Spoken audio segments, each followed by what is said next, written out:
possible to look across the spectrum of this room and yeah, I could do that. No, No. not to retain the. I mean, I could skim my eyes over all the words and all the books, but retain the information, that takes time and dedication. Time and dedication. Time and dedication. Never truer a word spoken. But speaking of words, there we go. See, someone's joined at least. Nope, more than one. Welcome. Okay. Welcome. Yeah, we're just welcome to the banter section, except it's not banter. It's just we are pining over all of the books around us that none of us can read fast enough to manage. Which I'll take this moment as I welcome everyone here. There we go. We're ready to go. And we're going to go. We are good and going. I'll take this moment to welcome everyone and remind you, we're coming to you from the Phyllis Schlafly Library. We are in the Phyllis Schlafly Center, the heart of the Phyllis Schlafly Archives. Everything here is named Phyllis Schlafly because this is Phyllis Schlafly's old building and her archives and library around us. So the Phyllis Schlafly, whatever it is.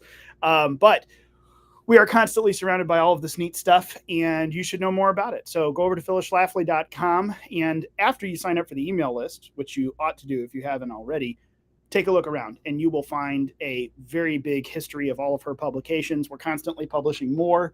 Her columns, monthly reports, radio commentaries, radio shows. There are live radio shows. There's so many things yet to come, and a lot of things that we've already posted. You really should go and take a look. New columns every day. New columns every day. Yeah. That's true. Old columns every day. Yes. Or yes. newly old columns that have just been sitting in files and drives that aren't on the internet. I put them up every single day. Yeah. So you can find new. That's true. Old Phyllis Schlafly columns. That's right. Day. And Maria, who we have to have back on next week because that'll be her last week of internship here this summer. But Maria, who you all remember recapping collegians with me, has been working very diligently on old education reporters, which, again, this stuff never goes out of style. The issues keep coming back, and the information that has been worked on and gathered once already is still very valuable. So even as we have all of those posted, we are working on posting them better, getting them completely word searchable and organized in a different way so that they are more accessible for you and for us. We use our own website a lot and go and search for things as we, oh yeah, Phyllis talked about that. Go find it. So let that be the reminder as you hear us talking, go and look at the Phyllis Schlafly archives as we are constantly adding them up online. It's important. But that's what we're here to talk about today, though. Yep. Words, right? Words, as we said, words matter, but guess what matters more? Truth. The truth. And this was a topic that both of us, as we were batting around what to talk about today, both of us wanted to hit across this. And I think that there's, we always say this is a conversation starter. This isn't the answer. We're not giving you the answer here. We're pointing all of ourselves toward the right answers in the form of discussion. So this is kind of a big nut to crack open, but there's a lot going on this week. Have you watched any of the hearings yet with RFK Jr. as one of the witnesses? I need to. Oversight, House Oversight has a hearing going on this morning. They may have wrapped up. They may still be going noon Central Time. But it's a very interesting realm that we're in. One of the presidential candidates on the Democrat side, a spoiler, but he is saying all the things that for a long time the powers that be have said are crazy, but he's asking good questions. And this just runs us into the things you are and aren't allowed to ask, things you are and aren't allowed to say, are and aren't allowed. By the way, I'm not saying you should or shouldn't.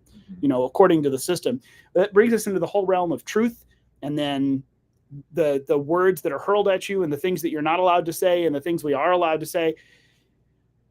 Man, this is a whole big conversation. And you had an interesting point that I wanted to kind of start there, and then we can go off of things that you are and aren't allowed to say. And what we should or shouldn't ignore. Why don't you dive off the point that you made to begin with, what we need to ignore? Start there, and then let's just go. Yeah. Because this is, again, this just spider webs into everything. So this is worth having. The words matter, but truth matters more. What words shouldn't matter? Right. Well, I was talking this morning with some people in the office, including Ryan, and something that's always been interesting to me is the way that the left uses labels to control. The left has always been very good at understanding how language works. That is essentially what postmodernism is, deconstructing the way that language works so that language can be used more effectively for certain goals as a reaction to fascism and Nazism in the 20th century, they were like, okay, we can deconstruct these narratives, and they get into how language works, and that has given them a lot of conceptual tools that I think conservatives lack these days, to be able to control public narratives and control people's minds, which you do want to do to a degree. Mind control sounds like a really dirty word, and that's what they do. But they're mind controlling, and they get great rewards because of it. So one of the things that they do that we hear very often is using these labels like racist, sexist, homophobe, anti-Semite, Islamophobe. And in some cases, those are important to use. Sometimes somebody is being one of those things. Sometimes, such as in the case of a homophobe, that maybe doesn't matter as much because we are trying to stand up for traditional marriage, and they're just going to call us that either way.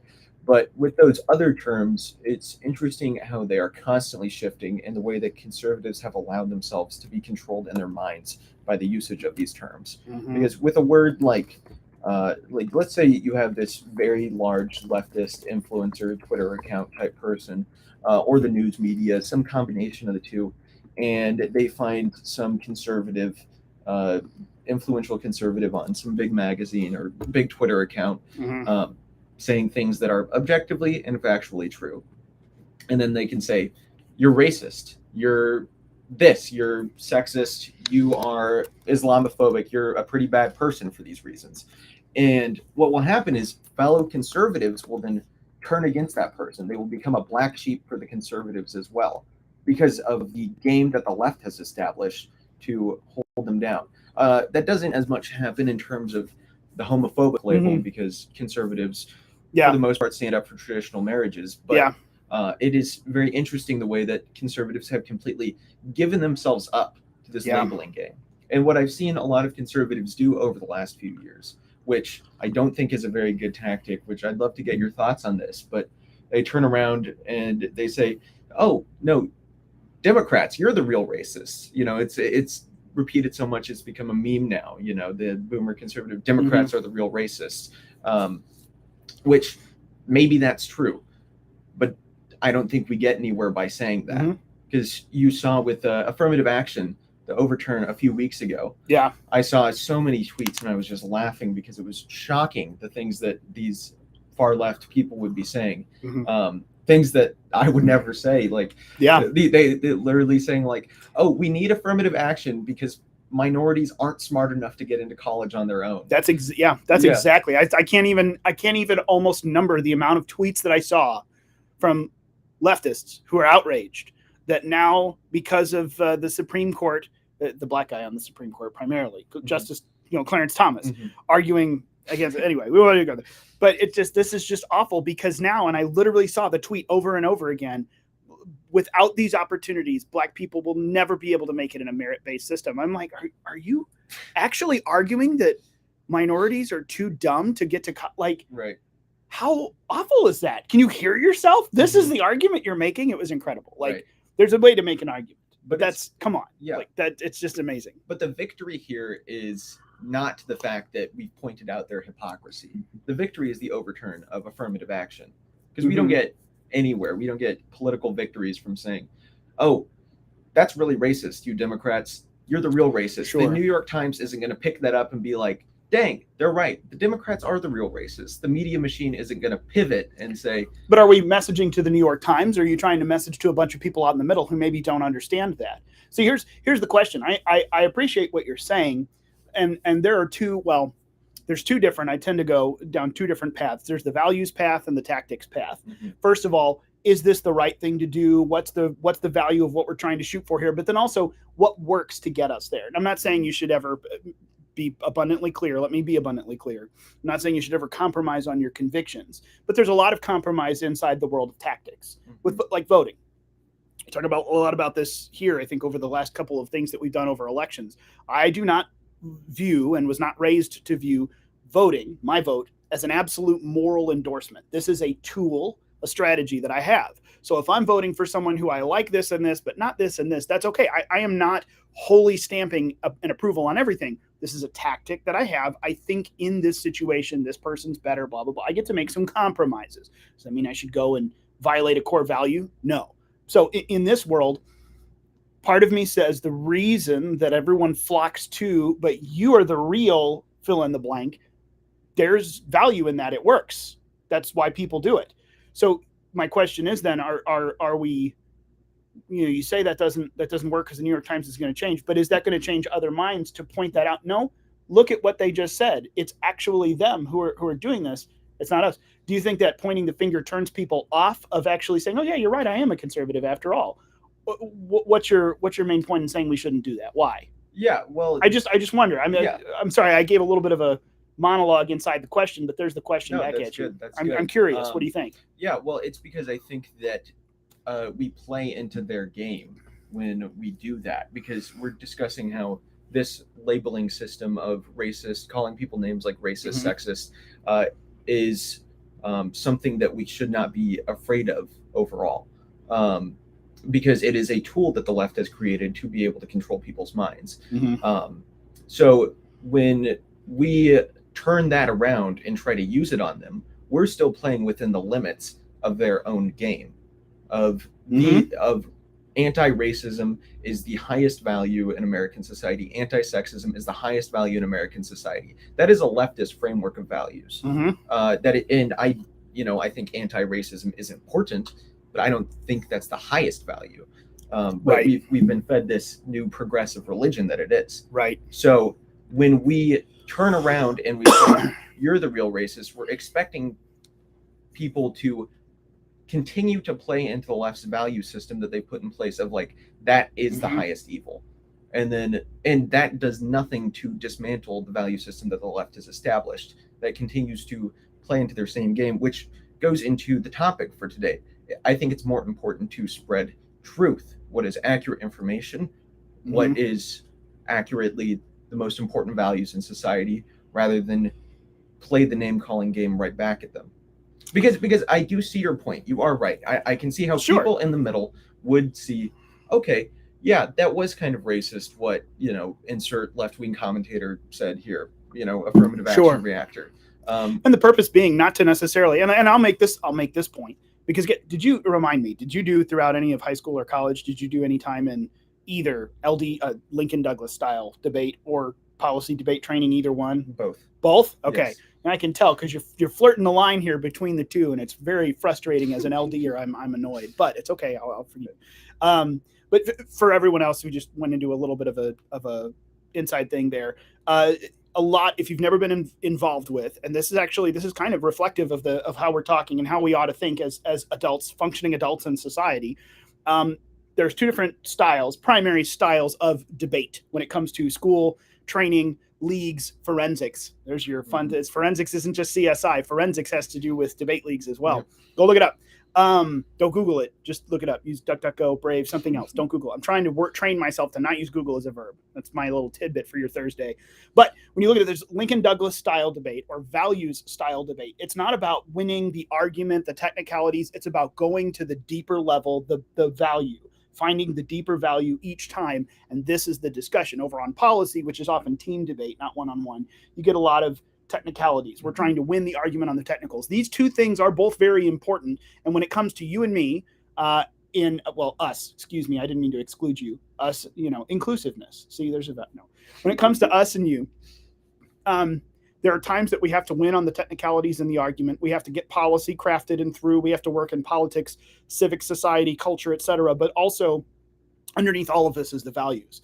And that's exactly what you hear him doing here is, well, yeah, we can win the argument and maybe get people to our side. But the problem is we're still perpetuating the system, which I tend to agree with. Now, I'm going to argue more inside the system, because getting people to unplug from the system itself and see, like, you got to get their attention to realize who the actual bad actors are who are lying to them. That's kind of why I run toward that side of making sure, at least to begin, pause, what you just said makes no sense, and you're the liar. Look at the argument they just made. Don't listen to these people. That alone is the jar that I feel like most Americans need to, like, oh, wait a minute, you're right. That was the most ridiculous thing I've ever heard. Why am I listening to this person? I'm going to turn that off. Good. Once you've turned off CNN, now let's talk about what you should be looking at. So maybe I'm looking at step one and you're already at step two, or maybe I'm missing something and you've got a point there where we just need to pull people down and appeal to the deeper value. But here was the point I was going to make. I went off into the debate tangent. You got a really good point with just break the system itself. And I think this is one of the things, as we were talking about, especially with RFK Jr. and the constant news that comes up, we're not even going to give him a platform. Well, we're not going to do this and that and the other. It really gets very reminiscent of, and I brought this in as my object lesson. It gets very reminiscent of a book that you should read if you haven't, 1984. We got my copy here. And you get into the weaponized wordsmithing, which is exactly what the left has done. And it's not even all that precise or elegant. It's just the hammering, like this cold, nasty hammer of using this phrase over and over again to change words, to change what they mean, to beat people into submission. And where we end up is where we are now, the very real, and I think most important danger. I express this to you, and you can disagree with me if you think there's something more prevalent than this. The danger of self-censorship. It's not, cancel culture, getting axed from your job or getting blackballed in society, or, your social credit or whatever it is being disbanded on the internet because of unpopular opinions you hold, that you don't like the content of vaccines. You don't like what vaccines have done to kids. And even though it's not entirely scientific yet, but it's still emerging, I kind of hold that opinion, and I'm going to say it out loud. I have a big question mark about this. Well, what's going to happen to you? You're going to get blackballed. Well, are you really, or is it a perceived cancellation? Mm-hmm. And because of the perception, you decide just to not say it in the first place. Maybe that's the real goal. And maybe that it's one of the, it was Pixar. Maybe it's, there's a Pixar lesson for everything. Maybe it really is a bug's life. And we should all look around and realize, there's a lot more of us than them. Mm-hmm. They can't and aren't actually going to do anything to me. If we all speak up at the same time, what are they going to do? Mm-hmm. I really feel like that's kind of where we are as a society, is they are managing not so much to actually be able to hurt everyone, but to convince everyone not to say something in the first place, because you will obviously suffer the repercussions, when in fact, most of everyone agrees with you, mm-hmm. but you self-censor. That is, I think, the most dangerous thing we're looking at, which is why just throwing out the narrative, no, I'm not even going to talk about this. I'm not going to point the racist finger back at you, even though you aren't really being racist. Like, it's just, this is a garbage construct to begin with. Let's talk about the real thing, which I feel like is what Tucker does very well. No, I'm not even going to entertain that stupidity. Let's go to here. Mm-hmm. I think that is the lesson that all of us really need to take away and start publicly having with our friends and family, wherever the sphere of influence is. We don't all have the megaphone Tucker does. I think that's the primary thing, which is why we're talking about words matter. You should be specific with your words. Sometimes you need to point out, nope, that person's actually making the racist argument. But to pitch it out and just go straight for the truth, I think is what conservatives have to do more of. I know this all sounds basic, but we're pulling together lots of different strings from directions here. So, yeah, well, it's interesting because it points to the veneer that the left has put over society, kind of this fake construct of what we think is going on, because we still call the legacy media the mainstream media. Most people still do that, which I think is interesting, because they haven't been getting the ratings that they used to at all. They are not mainstream. Mainstream media is essentially just a Twitter feed now. That's what the true mainstream media is, because that's where people get most of their information now. But it's once again, the word games, mainstream, like we talked about last week, the Bolsheviks calling themselves the Bolsheviks because they're the majority. The left is good at using language to make themselves seem extremely powerful. Mm-hmm. And so that is why we think self-censorship is what we need to do. That's why people fall into that trap, because, this goes against what these people call the mainstream. And I don't want to go against the mainstream, because then these bad things are going to happen. I'm going to lose job, yada, yada, yada. And that's, but it's interesting, because even then things are starting to change on that front. I don't know if you saw a few weeks ago,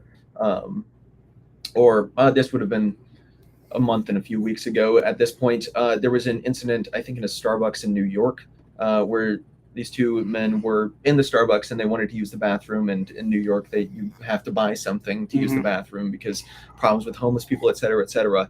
And see, I'm just a Midwesterner. I feel that deep-seated guilt that if I'm going to go into use the bathroom, I got to buy something. Right. It's bred into me. It's not a law. Sorry, go ahead. Yeah, but New Yorkers have no such sense of. But it's interesting, because the two men in the Starbucks, as well as the manager in the Starbucks, all of them were black. And the manager was like, okay, it's just our store policy. Like, you could please just buy a water bottle or something. And these men were causing a scene. And so the store manager lady was like, okay, I'm going to have to call the police. She called the police. And I mean, the policeman was just like, oh my goodness, what is going on? Like, you don't want to be in this situation. Yeah. But he does end up having to arrest the two men because, they are causing a scene in a Starbucks and refusing to buy anything. They're not even patrons there. It's private property. And Starbucks is like, okay, well, we could see how people are going to spin this as a racial thing because, these men were black. So they're like, okay, we need to make a sacrifice on the altar of diversity, equity, and inclusion. And what they do is they go for the regional manager and they fire her because she's white. They weren't going to fire the black girl for kicking out the black men from the Starbucks because, that wouldn't work for their narrative. Oh, no, of course not. But the thing is, this lady was able to win a $25 million settlement from Starbucks for their violation of the Civil Rights Act. Yeah, and completely discriminatory. The word just escaped my brain. Employment decision, completely discriminatory, race-based, solely employment discrimination. Right. And Starbucks didn't settle out of court because they assumed, which goes back to the point we're talking about, tying this back in, that the mainstream view was that you can't be racist towards white people. They assumed that no jury is going to be like, oh, this white woman had her civil rights violated because the mainstream view is that civil rights are not for white people, they're for everybody else. But then Starbucks is just like publicly humiliated in a public court, and the jury orders them to pay out $25 million. So that does point to the fact that you don't have to just be browbeaten by the left's conception of the way that society works, because it doesn't actually work that way. They have the universities, they have the medias, they have the financial institutions that are funneling money into, big institutions. It doesn't work that way yet. Right. If they keep, if they convince everyone that's the way it is, you get enough generations into that, it does work that way. Right. That's how it will work. I'm sorry, I broke off your thought, but yeah, it will be very, very soon. Yeah. Well, but the thing is, like, even though they have what looks like the major institutions of power, the majority of Americans are people with brains, at least enough brains to understand when somebody tells them, when somebody shares the truth, which goes back to 2 weeks ago, when somebody shows what's actually going on in the world. This is bad. I don't want this. I don't want my society to be destroyed. Well, I'm not sure I entirely agree with you. The majority of Americans have brains still. Yeah, well, I was, we'll see. I kind of half meant that. I kind of half. Well, see, this is where we could. That's a whole separate conversation. Even though there are a bunch of people who are not completely bought into this system, are they too distracted and just numbed to it? Meaning, get out of Netflix and get into some books. Get out of music and get into some podcasts. I'm not saying music and Netflix are bad inherently, but our addiction to them has certainly landed us at a place where I can't tell who's actually bought into the lies and who's just too apathetic and ignorant to care anymore. Which, there you go. That's the you and me, because I half agree with you that I think most people's sensibilities still, if you sit them down, get their attention, talk to them about something, they're going to look at it and go, leftist opinion, well, that's nuts. It doesn't make sense. That seems inherently unfair. Yes, because it is unjust. That's correct. But the problem is, you can't do that and just sit in a dark room with one-on-one every single American and get them. So I don't know how many people are actually still right-minded, but completely shut off to it so much to the point that muscle is dead and gone and broken.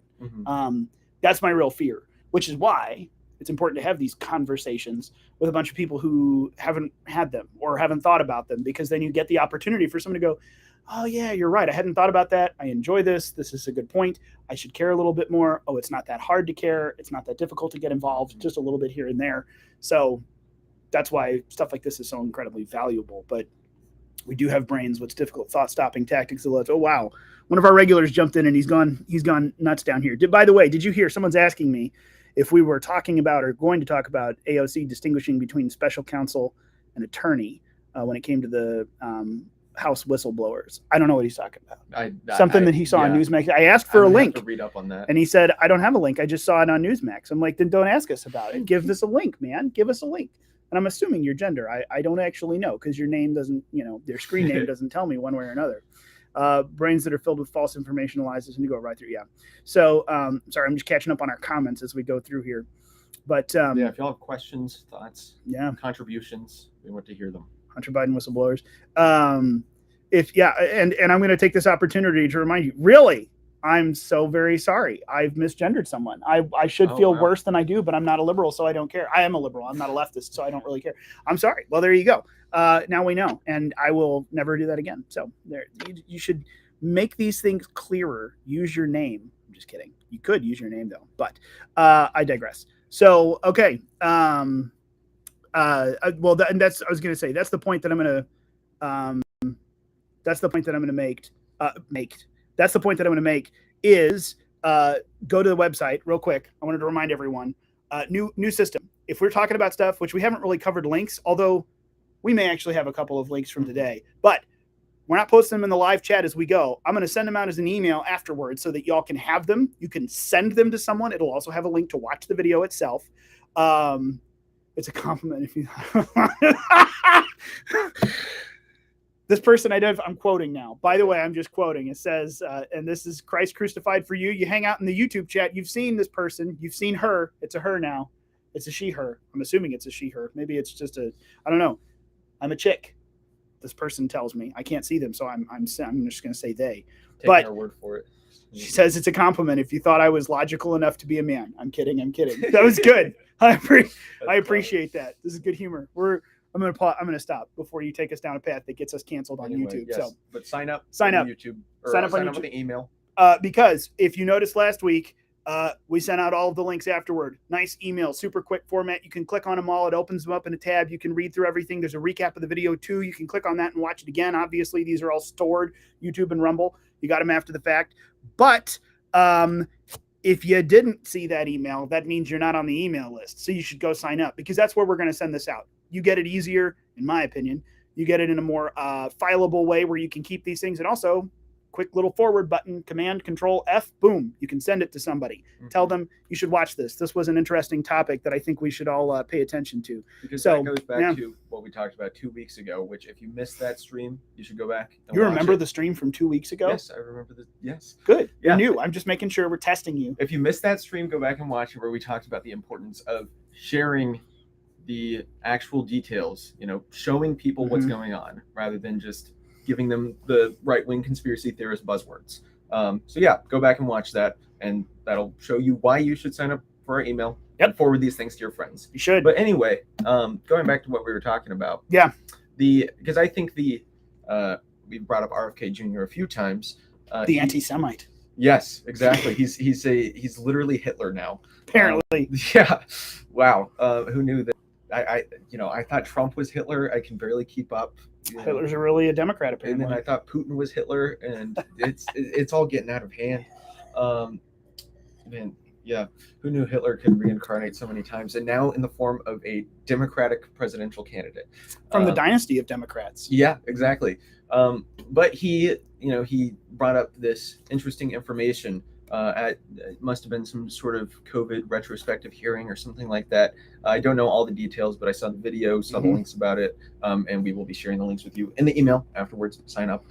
RFK said that COVID disproportionately, and for what it seems to be were genetic reasons, disproportionately affected blacks and whites and affected less people of Asian and Jewish descent, which is weird, why that would happen. Right. He didn't get into why it happened. I don't know. Well, he's not giving an answer. He's asking a question based on numbers that have come through. Hey, this happened empirically. Mm-hmm. So that's weird. Why? Yeah. It's just a statistical fact, And so afterwards, I saw tweets. I saw people upset, RFK is literally Hitler.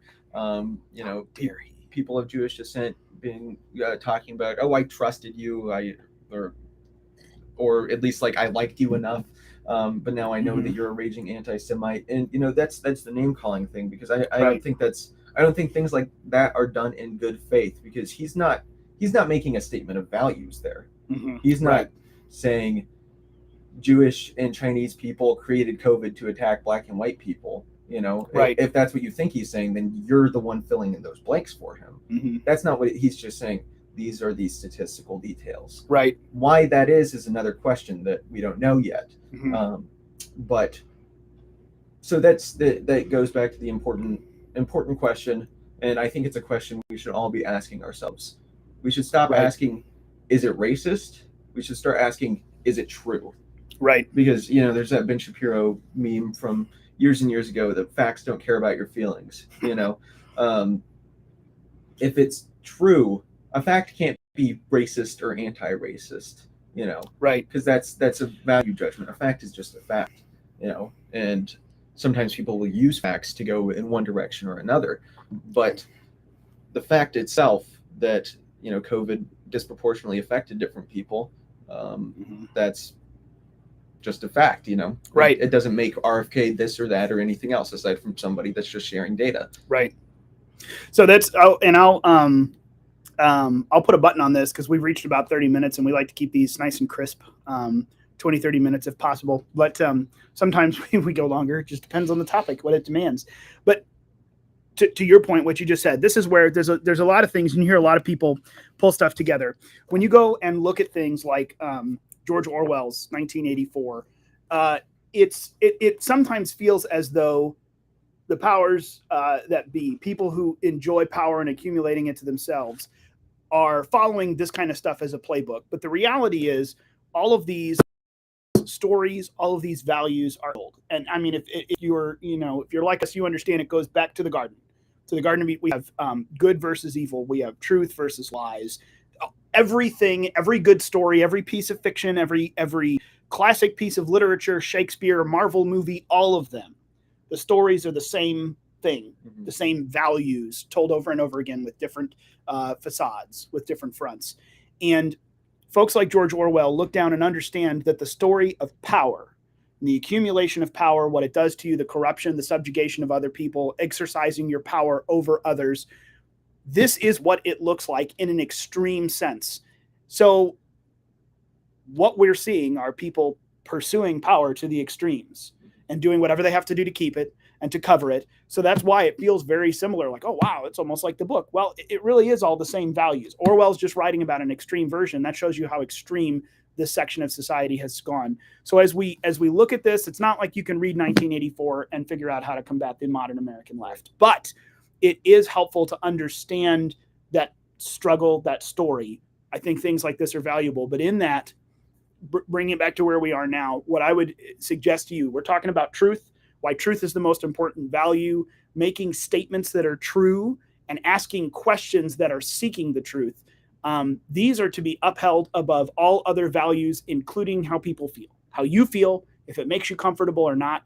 And I mean, Mason, you brought it up at the beginning that we hurl these words around. I say we, the modern American left has hurled these words around, racism and this and that and the other, to scare people into not even asking questions that are not inherently racist or good or bad or anything else. It's, we don't want you asking questions. We want you to listen to what we're saying and not go outside these boundaries, because if you ask questions, the whole structure of what keeps us in power falls apart. That's where we just go into stuff like this. You'll see that play out in fiction, but it's playing out in front of us. Ask the questions. Be the RFK. Here's a piece of information. I'm not going to be afraid to say this out loud and then ask, well, what's that mean? Why? And maybe it's nothing. Maybe it's something. Pursue the truth and don't self-censor. Don't not say something because of you're afraid of the repercussions. Don't anything because of what you're afraid of how someone else will respond or feel. If you're asking in an authentic and truthful manner, not looking to hurt someone else, but looking to find out the truth, because there is an objective, knowable truth that we don't create. That is the supreme value as far as Americans, go. That's what we should be looking for. That's what we should be hunting for right now. Finding out what the truth is, knowing there is a truth, the truth, and moving toward it. And anyone who tries to box you in, especially with use of frantic language, is probably lying to you. I mean, at this point, I'd say that's a pretty solid universal truth. So this is a big conversation between House hearings and the Hunter Biden stuff and RFK and all the news and the this and the that. And we're not even going to play this Trump speech, and we're not even going to talk about this, and we're going to edit that. This is the value to know. Look for the people who are asking the questions that are pursuing the truth, and then do it yourself. This is the most important value I think we have in combating. And you're right, mainstream. We won't call them mainstream anymore. What should we call them? The legacy media. Legacy media. Can we just go back to lamestream? The lamestream Lamestream. media. I love that. Yeah, That's like, is that a Rush phrase or Mark? I Mark haven't heard Levin. that one yet. That might be a Mark Levin thing. We're going back a few years before you, but it's okay. The lamestream media. We got to do that. That's the value. The lamestream media. The lamestream media. Fight the lamestream. Don't be lame. Go and sign up for the Phyllis Schlafly email list. You will get the truth. You will get the recap tonight. And if you don't get the recap tonight, you didn't listen to us.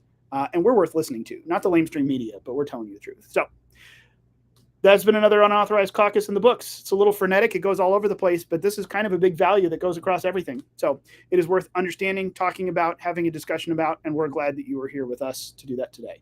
So thank you. Thank you very much. We'll see you next Thursday at noon for another very unauthorized caucus and another very unauthorized topic. So in the meantime, go and forward this to a friend. Sign up for the email list first so you can get it to forward to someone. And we will look forward to seeing you next Thursday. Thanks, everyone.